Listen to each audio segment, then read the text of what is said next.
तुम्हाला पण आंबा खाल्ल्यावर चेहऱ्यावर पिंपल्स आणि खूप सारी हीट बॉयज येतात, तर हा रील सेव्ह करून ठेवा. आंबा हा चवीला खूपच टेस्टी असतो, पण त्यामध्ये शुगरचं प्रमाण आणि फॅटिक ॲसिडचं प्रमाण जास्त असतं आणि आंब्यामुळे आपल्या शरीरातली उष्णताही खूप सारी वाढते.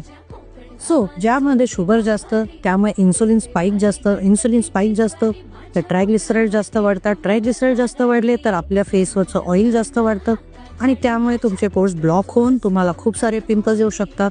आणि काही जणांना आंबा जास्त प्रमाणात आणि दुधाबरोबर मिक्स करून खाल्ल्यामुळे हीट बॉईल्स पण येऊ शकतात. तर मग काय करायचं? आंबा नाही खायचं? नाही खावा हो. वर्षातून एकदाच तर आंब्याचा सीझन येतो.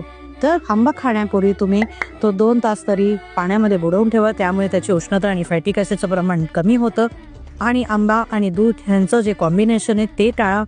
तरी पण तुम्हाला पिंपल आले तर एखादा सॅलिसिलिक ॲसिडचा फेसवॉश आणि सॅलिसिलिक ॲसिड सिरम वापरा, ज्याच्याने तुमचे पोर्स जे आहेत जे बंद झालेले आहेत ते ओपन होतात. आणि एवढं सगळं करून सुद्धा समजा तुम्हाला पिंपल्स आले तर तुमच्या डर्मॅटॉलॉजिस्टना भेटा.